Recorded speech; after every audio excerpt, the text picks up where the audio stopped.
Welcome, family, to Help Stop the Genocide in American Ghettos podcast. I'm your host, Emmanuel Barbee. Thank you for tuning in to our global network. Do me a favor, hit that thumbs up button, subscribe to our YouTube channel, and please share this video podcast with your friends. We ask that you do this because we want others to know we're here. This video podcast is available in three forms: audio, video, and as a written text in order for us to reach our audience. I cite all of my sources on my Medium transcript under Show and Prove.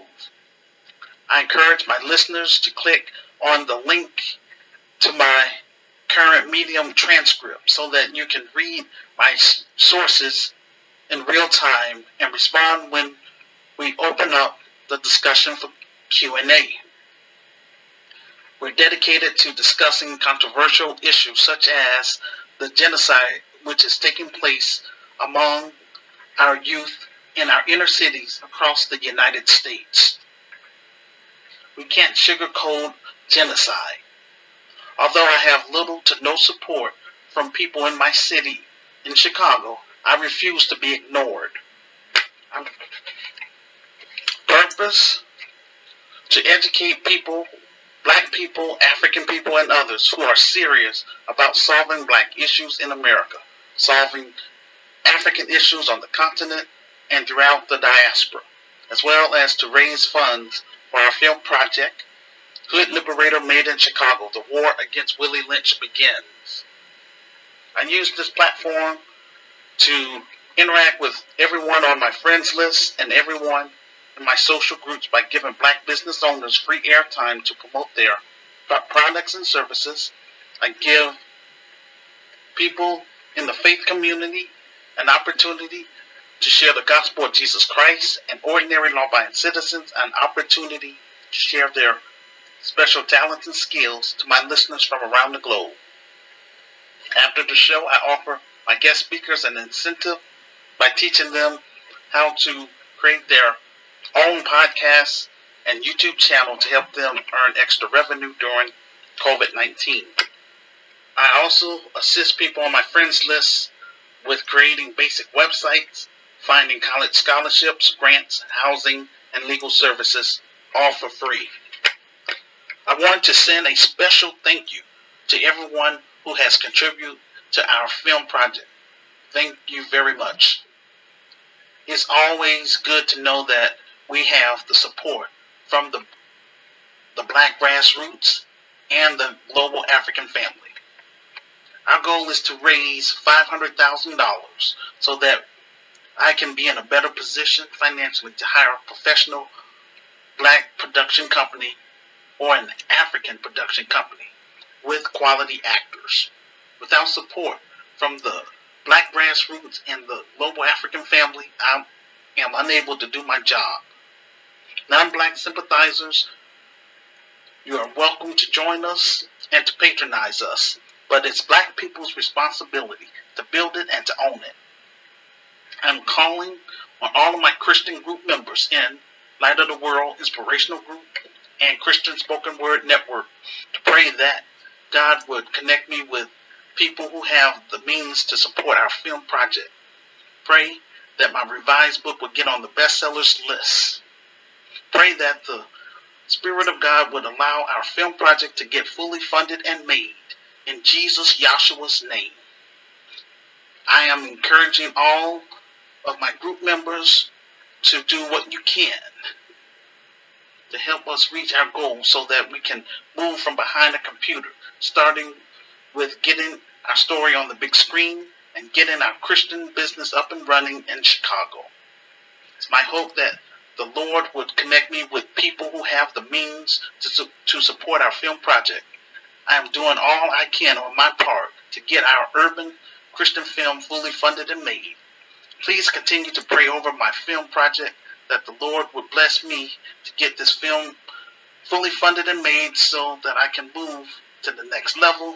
That is, the proceeds generated from the film will put me in a better position financially so that I can hire black middle class professionals, buy office equipment, and purchase property in Chicago.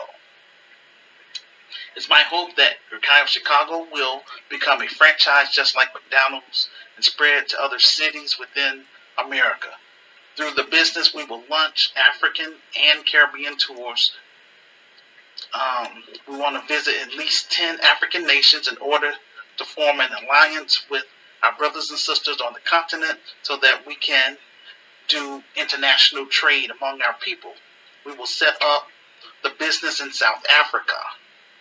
We plan on hosting monthly virtual conferences on Facebook Live. If you would like to be a part of our panel, then send me a message to my Facebook inbox and we can discuss the details and practice ahead of time so that we can put on a good show for our audience. I want to use this conference to interact with our viewers as well as to help raise funds for our film project. We will be using a spiritual perspective as it pertains to each topic. It's my hope to have at least 4 people on the panel before we open the discussion for Q&A. My film project is my last attempt to try to do something positive for my racial group in America. Please consider supporting our film project in 5 ways. They are as follows: through our GoFundMe page. 2, you can also support our film project by purchasing my revised book, quote, The Solution for Black America, Reclaiming, Rebuilding, and Restoring the Urban Ghettos in America, 2nd edition, which is available on Amazon, on my Amazon author page. I provide each website on my Medium transcript under Show and Prove. You can also find each website on my YouTube channel under About. 3, through our virtual store, Recam Online, we provide merchandise such as COVID masks, coffee mugs, posters, handbags, and t-shirts. All proceeds will go towards our film project. 4, through our PayPal page, Gurkai of Chicago, the Grassroots Community Activist Institute of Chicago, is a faith-based community advocacy organization. Our mission is to eradicate urban violence in Chicago through arts, culture, commerce, and spiritual development. Donations can be used as a tax write-off for U.S. citizens because this is a legitimate 501c3 nonprofit organization. 5, since I am an Amazon author, I decided to register my faith-based and community advocacy organization, Gurkai of Chicago, with them. You can now make charitable donations to the Grassroots Community Activist Institute of Chicago while you shop on Amazon. Amazon Smile will make charitable contributions to our film project. Amazon Smile is another way in which you can support the Grassroots Community Activist Institute of Chicago every time you shop with Amazon. All you need to do is go to their website at smileamazon.com and create an Amazon account. Then type Grassroots Community Activist Institute of Chicago as your charity of choice and start shopping. Remember to check out smileamazon.com to generate donations for our film project. Use your app, navigate to the main menu, tap on settings, and then select Amazon Smile. Once you do that, type Grassroots Community Activist Institute of Chicago as your charity of choice. Then follow the on-screen instructions to turn on Amazon Smile in the mobile app. Once Amazon Smile has been activated in your app, future eligible app purchases will generate a donation for Gurkai of Chicago. The Amazon Smile Foundation will donate 0.5% of the purchase price from your eligible Smile Amazon purchases.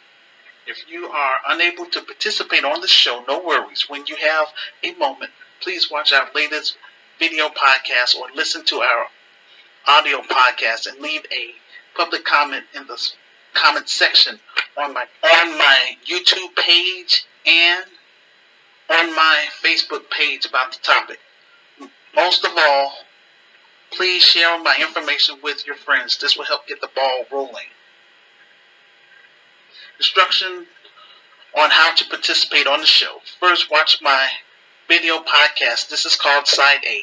After I finish my presentation, then I will open up the phone lines through Facebook Messenger.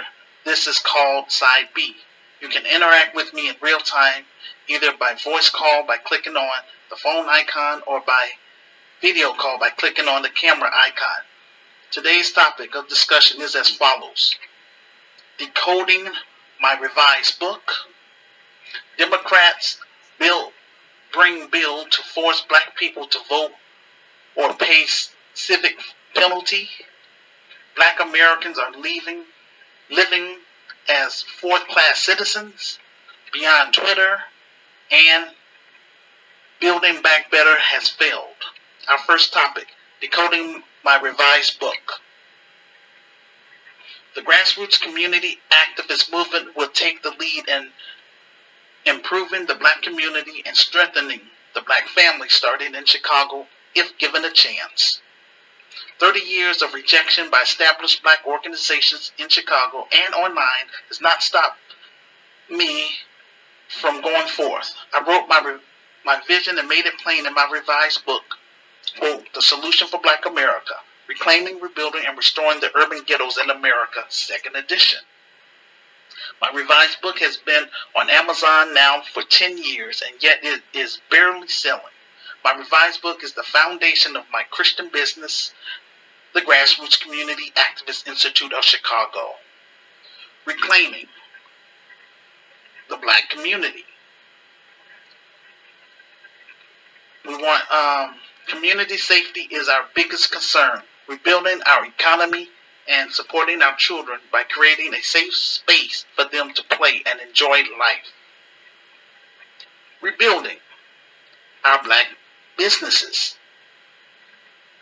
We as black people must work together in order to solve our problems within the black community. Things are getting worse. The uptick in carjackings, murder on the rise, crime out of control, and mental health going unchecked. How can we rebuild our communities without unity? Restoring the black family. The Guy of Chicago is all about strengthening the black family, yet this is not my burden alone. This has to be a shared burden. No one person can fix these issues alone. But if black people get on code and work with me in building the Grassroots Community Activist Institute of Chicago, then we can rebuild Black Chicago to a much better Chicago than before. Why should Black America embrace Guy of Chicago? I always hear of our brothers and sisters bragging about, as a collective, we have a spending power of $1 trillion per year. Everyone who understands American capitalism realizes that there is no power in spending all your money. After our children finish high school, they are encouraged to attend a WPI, which is a white public institution. That will put them in debt. That they are expected to die in financial servitude.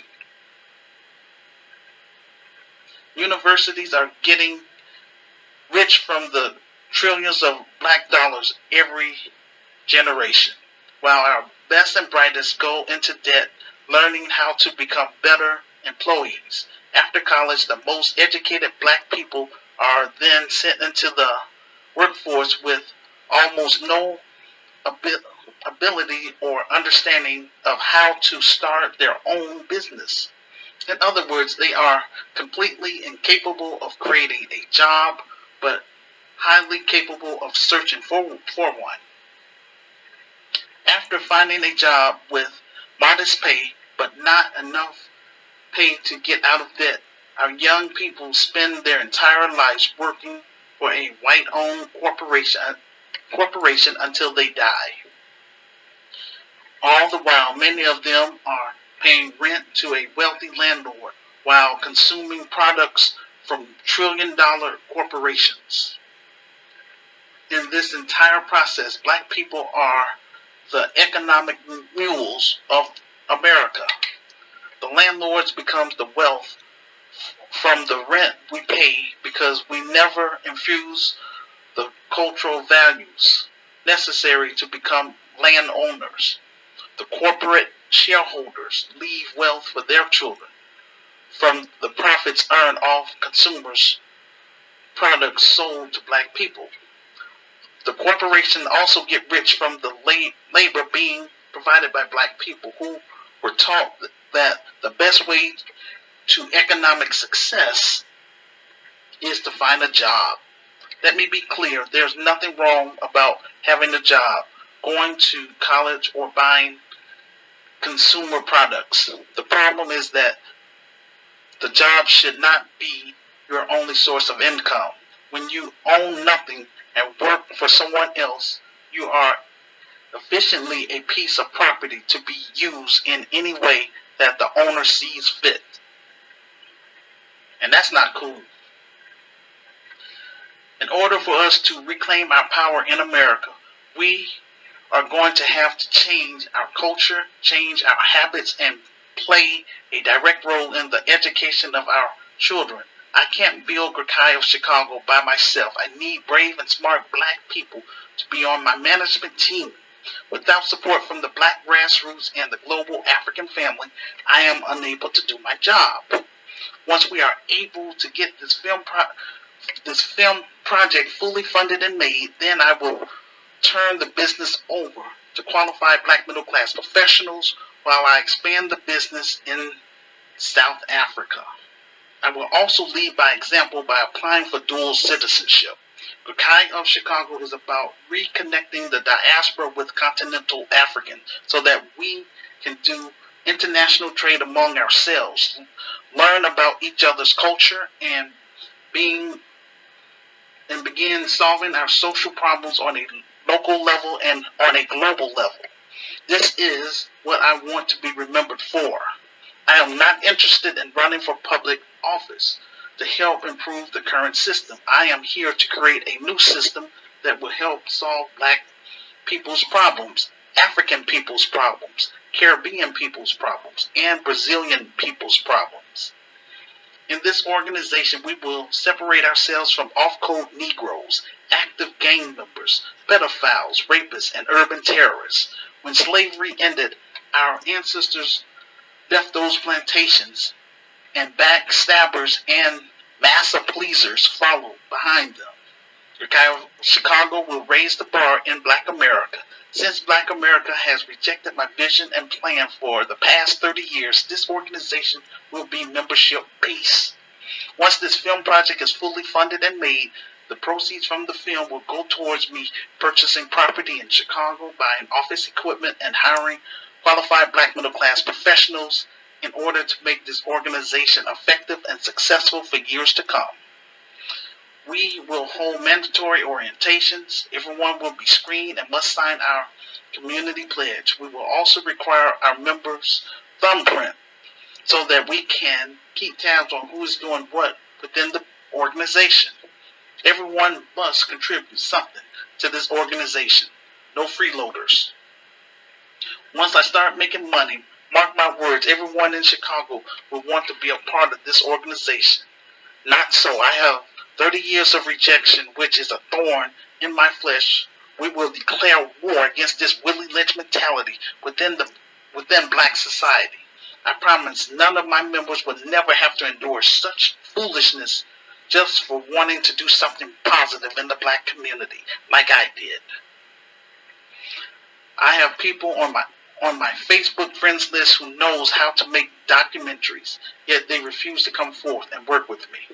I encourage everyone on my friends list and everyone in my social groups to exchange emails with me now while I'm still small time. Once this thing gets off the ground, I won't be online as often I will be working in the field and setting up chapters in 10 African nations and in the Caribbean, God willing.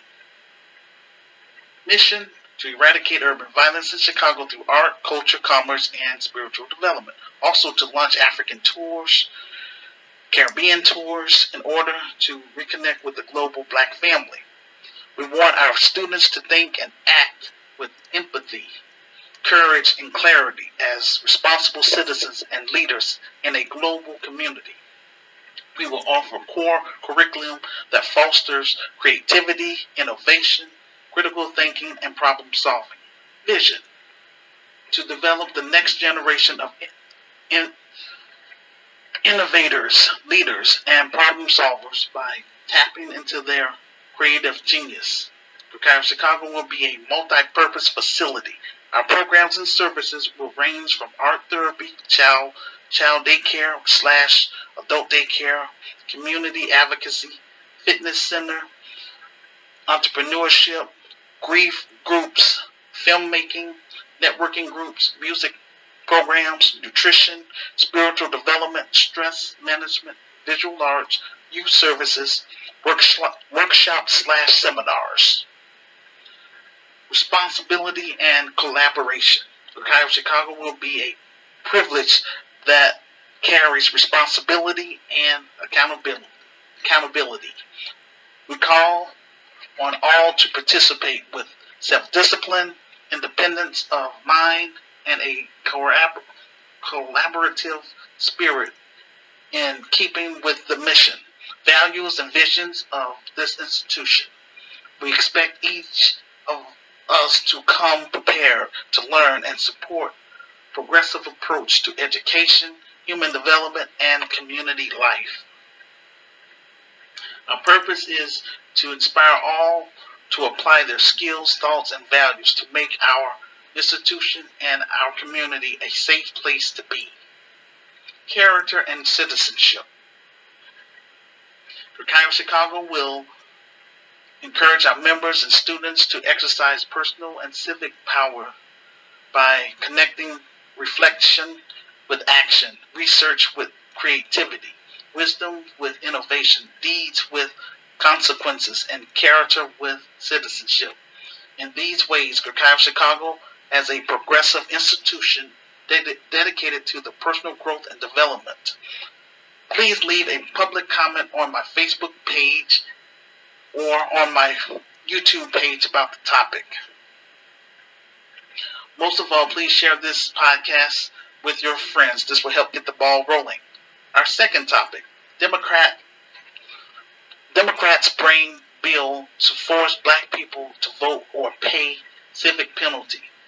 The Democrat presented a bill to make you vote called Civic Duty to Vote Act. If you don't vote, then you will be charged a $20 civic penalty fee. A lot of people are upset in our community about the Democrat Party. Black people have been voting for them since President Lyndon B. Johnson passed the civil rights legislation 60 years ago. The Biden administration gave resources and federal protection to Asians and LGBT community, but nothing specifically for Black people. John Larson, a Democrat, knows that we're not co-signing their agenda. So he has decided to introduce a bill called Civic Duty to Vote Act. It requires eligible citizens to appear to vote in the general election for federal office. If a person fails to do so, then they will be charged a $20 civic penalty fee. You can find out more about this bill on my Medium transcript. If you are friends with me on Facebook, I post my Medium transcript on my Facebook page. Just click on the link and scroll down to show and prove. It will be the first article you see. Just look how far they are going with this. This system becomes illegitimate if we don't participate as a collective. The Democrats know this is not just about midterm elections. It's about future elections. Everything black people has gotten in America was not from voting, it was through the black grassroots. The only reason why the financial elites passed the Civil Rights Act is because our grandparents kept marching and protesting in the streets. There is a discussion going on in the left-wing media about black people. I found an article from CNN entitled, quote, "It's not just Latinos and younger voters. Democrats are slipping among black voters too," unquote.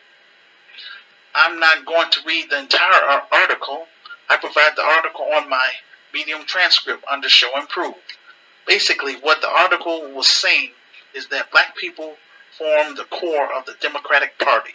How is it that we form the core of the Democratic Party and yet our grievances is ignored? If black America would listen to me, then we would have a mass call for tangibles for our votes nationwide. I've been saying this for years. It's embarrassing to see my people marching and protesting for 53 years, begging the financial elites for freedom, justice, and equality. They are the same group who have enslaved our ancestors. We still don't have any justice for our sisters, Breonna Taylor, Sandra Bland, or Rekia Boyd, just to name a few. We witness the Democrats give resources to every other group except us, and they got a nerve to ask for our votes again. I provide several articles on my Medium transcript about different groups who benefited from the Biden administration. They should go and ask those groups to vote for them. This article said that black people turn out to vote in large numbers than any other demographic. It mentioned that without the massive support of black voters, the last three Democratic nominees, which was Joe Biden, Hillary Clinton, and Barack Obama, would have not made it to the general election. Biden is asking Congress for an additional $33 billion for Ukraine. He just gave Ukraine $13.6 billion. When black people ask for reparations, these career politicians claim they don't have the funding. They think black Americans as a collective is dumb and will continue to vote for them without demanding tangibles. Well, they're wrong. If black people continue to vote for the Democrats, then we will end up becoming third and fourth class citizens in a nation that our ancestors built. As for me and my house, I will not continue to live in a land for the rest of my life being treated as a third and fourth class citizens, while illegal immigrants can just cross the border and receive all kinds of protections, resources, and have access to sanctuary cities for their group. This article is telling black people that the past three Democratic candidates would not have made it to the general election without black people. The Democratic shields would say our ancestors fought and died for us to vote. That's not true. Our ancestors fought to be free, because they didn't ask to come here. We have so many people in our community who are full of Willie Lynch. Those persons would make us as a group continue to lose, while all these other groups are here to win and to obtain resources. We have black people like Jesse Lee Peterson, Larry Elder, Candace Owens, Roland Martin, and Joy Reid, just to name a few. Also the Blue No Matter Who crowd. I view them as white supremacist sympathizers. A majority of black people in America don't want to own nothing or build nothing. That's the reality. That's why it's taken me 30 years to get this organization popping. You know what I'm saying? But hey, I'm doing what I can. That's why I'm using my show. I'm using my voice to try to reach and connect with brave and smart black people. Trying to sell my revised book. Trying to encourage black people to purchase items from our virtual store. Trying to encourage black people to support our GoFundMe page. I'm doing what I can. Anyway, we need to be extremely hostile towards those sellouts and backstabbers in our community if we want to survive in America. I'm not interested in writing more books. I want to build black businesses and help improve the black community. This is why the financial elite wants to censor people like me on social media and make it where the only people you can listen to are Jamel Hill, Roland Martin, and Joy Reid. I have been promoting my vision online and in real life for 30 years. I am tired of not seeing progress. That's why my focus is on getting this film fully funded and made so that I can set up other like-minded black middle-class professionals in position to help me manage our Christian business before I cut and run to Africa. I found an article from Fortune entitled, quote, America's Black Brain Drain. American professionals are moving abroad and staying there, unquote. According to the article, it was the George Floyd case which broke the camel's back. Please leave a public comment on my Facebook page and or on my YouTube page about the topic. Most of all, please share this podcast with your friends. This will help get the ball rolling. Our third topic, Black America. Black Americans are living as fourth-class citizens. I read an article from the BuzzFeed by Morgan Sloss. I'm going to have to spell it out. S-L-O-S-S. So it's like Sloss.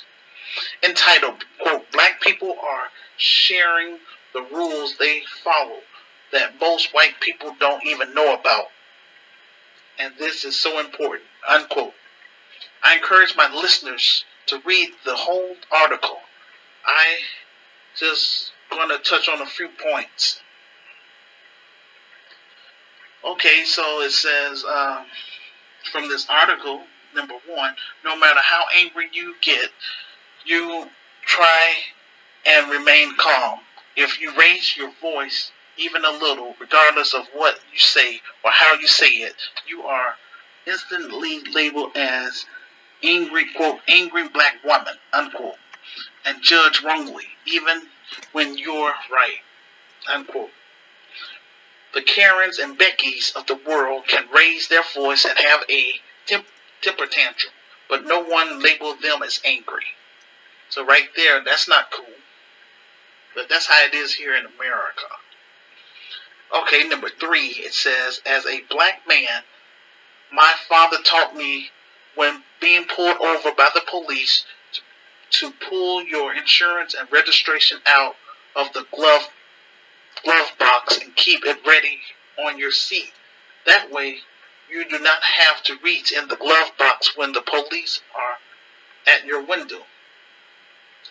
On this podcast, I try to encourage our young black men and young black women about how to conduct themselves when they encounter law enforcement, because it could mean life or death in America. In case in point, like that young brother from the Congo, Patrick Loyola. I talked about that a couple of weeks ago on my podcast.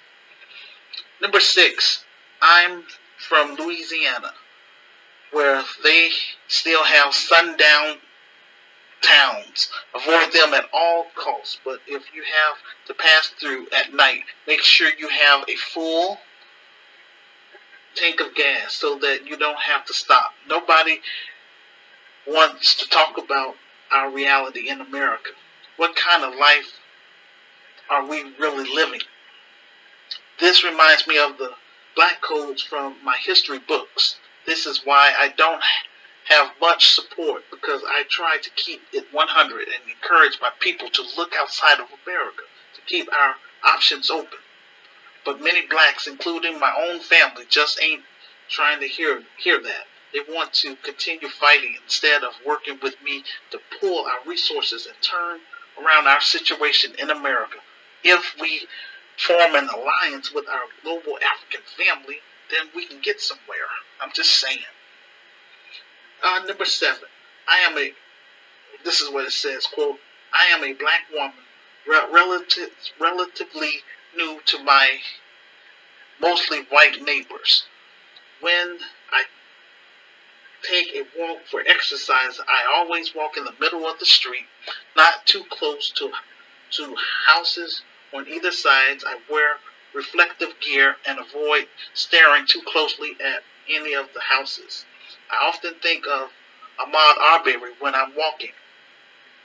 Unquote. That's not a life for a free person who is an American taxpayer.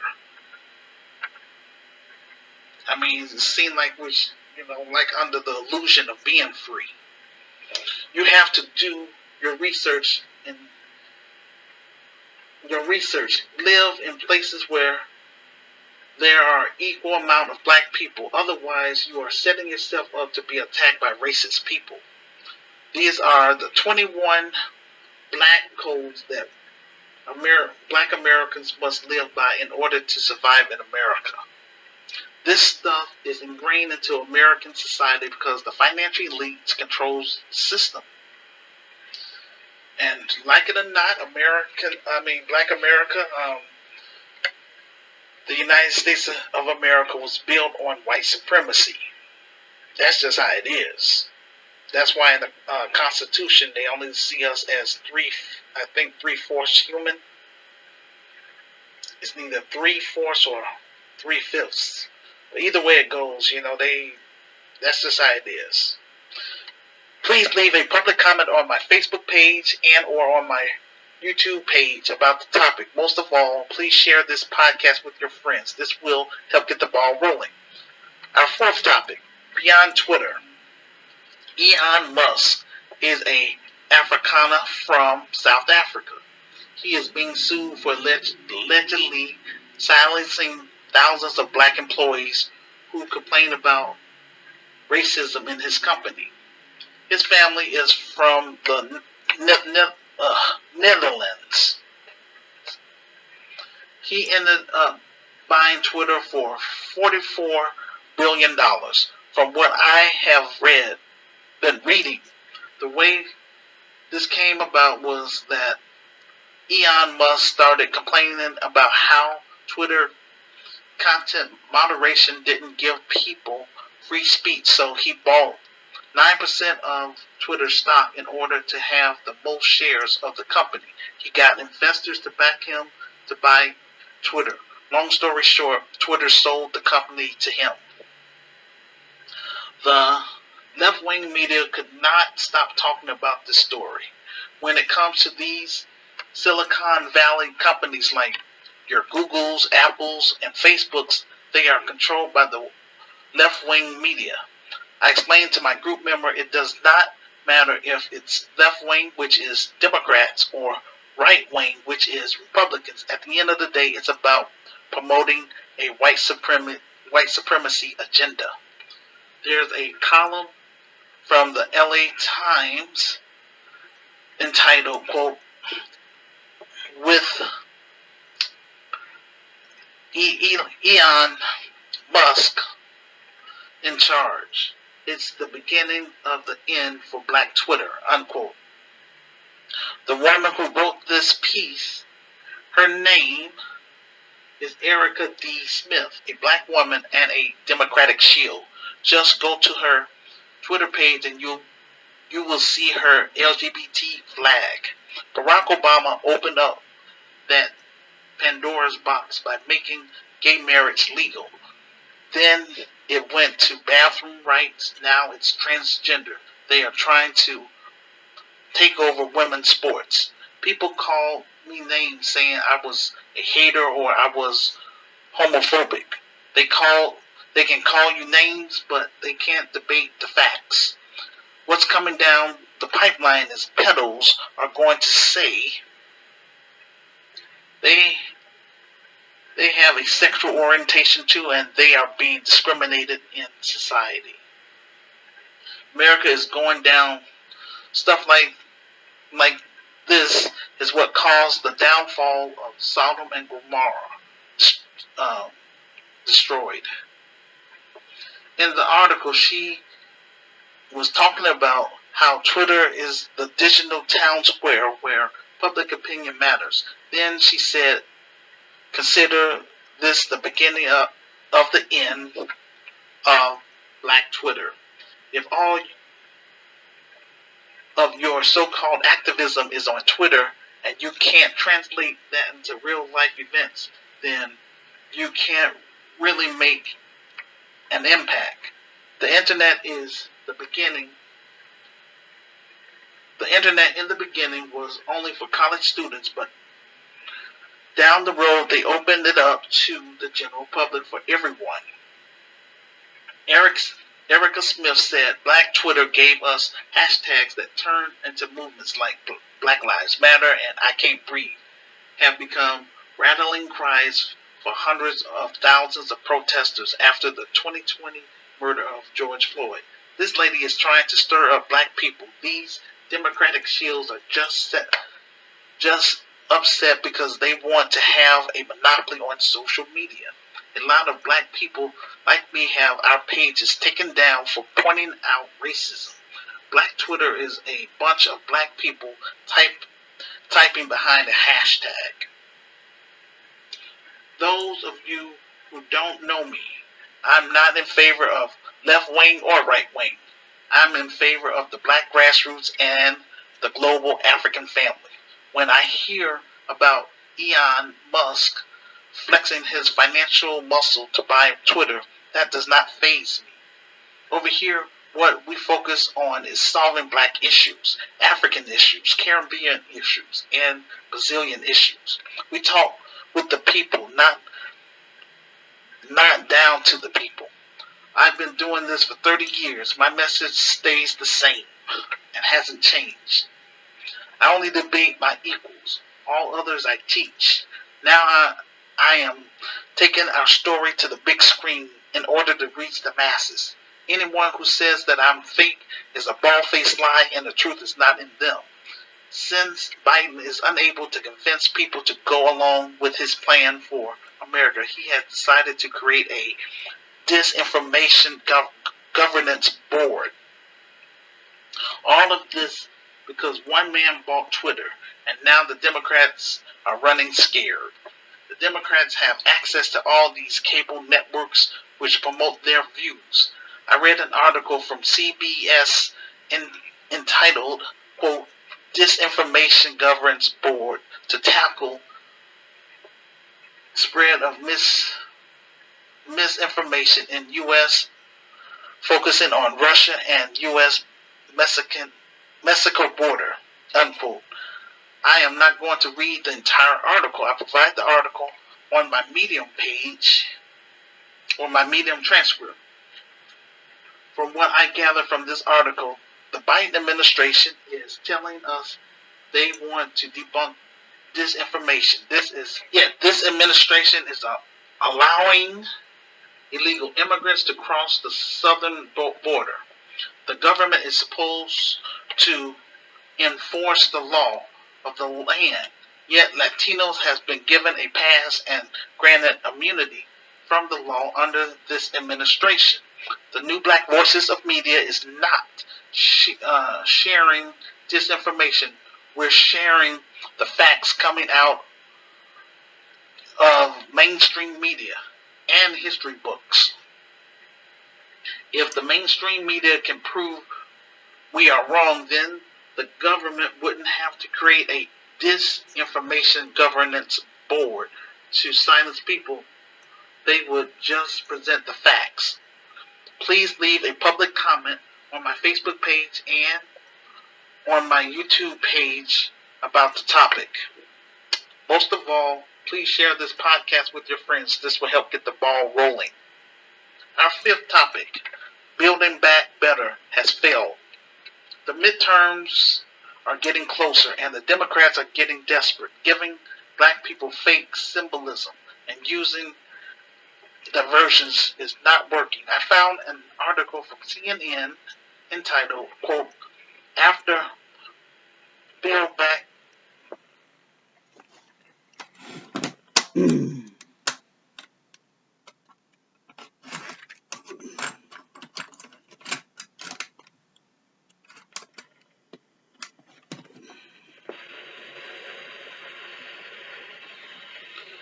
Okay, continuing. I found an article from CNN entitled, quote, After Build Back Better collapse, Democrats still struggling with how to message the midterms, unquote. I provide the entire article on my Medium transcript. You would think if the Democrats are doing so well, then they would have much to brag about, right? The Democrats need something, so they decided to use Ketanji Brown Jackson to help them boost their momentum. This is CNN confirming my political prediction that the Democrats is going to say that America is out of the pandemic, while on the other hand, you have a health expert who disagree with Dr. Fauci.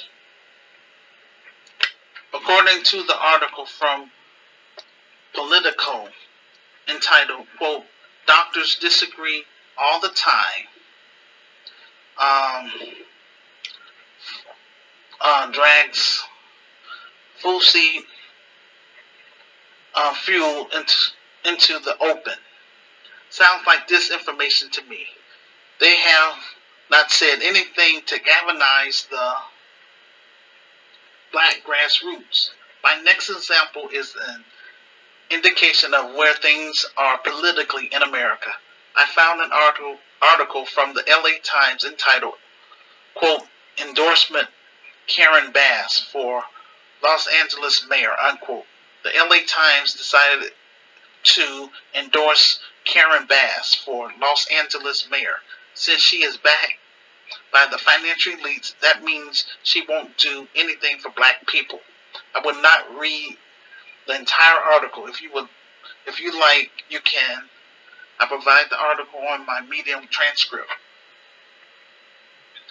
These politicians try to galvanize you to come and vote for the same status quo. The Democrats want black people to remain on that hamster wheel to nowhere, while all these other groups are advancing over our group. The reason why we have so much homelessness in California is because of inflated housing prices. The article does not address what LA residents need, such as consolidating the wealth gap. They are not talking about cutting spending. The Democrats have deliberately worked with Republicans to narrow the black population in Los Angeles down to 6%. 6% is still good enough to decide who should be mayor. For 60 years, the Democrats have relied on the black vote to help them win elections. Now they are taking the black vote for granted by giving all other groups resources except us. There needs to be political consequences for their non-action. Nobody talks about drugs as a public health crisis until a large population of white people start going to jail or having overdose from opioids or fentanyl. All of a sudden, drugs were no longer a criminal issue. I was calling it a public health issue back in the 90s when I was doing street ministry, but no one wanted to hear my claim. According to this article, the trick language is increase police funding by calling it police reform. What LA and all the major cities in America need to do is rid the police departments from rogue cops who are affiliated with white supremacist gangs. There's an article from Reuters entitled, quote, LA is investigating 50-year-old police gang finally, unquote. It did not create this I did not create this podcast just to complain about our situation in America. I created this podcast to promote my vision and plan to Black America and my vision for Africa, the Caribbean, and Brazil. We're going to get this film project fully funded and made so that people would take our cause serious. You change things by being active in the real world. The ball is in your court. I'm just one black man with a vision and a plan. It takes a team to make a dream work. Please leave a public comment on my Facebook page and or on my YouTube page about the topic. Most of all, please share this podcast with your friends. This will help get the ball rolling. Thank you for your time. Again, I know, yes, some of this stuff is long. That's how come I don't even read those articles, because I already cited my sources, and people can, read for themselves if they want to further investigate it. But bottom line, I'm doing what I can while I can, trying to do something positive that can be passed down to the next generation. I'm not just on here, just to be talking. I'm not on here for entertainment, and I'm not on here for popularity. That's why I call my show Help Stop the Genocide in American Ghettos. I want people to take this stuff serious. I know people don't like what I'm saying, but it is what it is. And if you don't support your advocates, you won't have any advocates. So black people, wake up. The Lord knows if I had this organization up and running, I would turn it over and take my talents and skills to Africa and work with Africans that want more out of life. And I know I would go through the same problems over there, but it won't be as bad as this. I have people that have, nasty attitudes, want to step to me and stuff, and I'm like, hey, I'm not putting up with that mess, and I'm not going to put up with that mess in this business neither. So they got to leave that stuff behind. I'm not coming there. This is going to be a drama-free organization. We're going to nip that mess in the bud. So with that being said, I will open up the phone lines. I'll wait around for about 15 minutes. If I don't hear from anyone, then we're going to call it a day. Peace and blessings.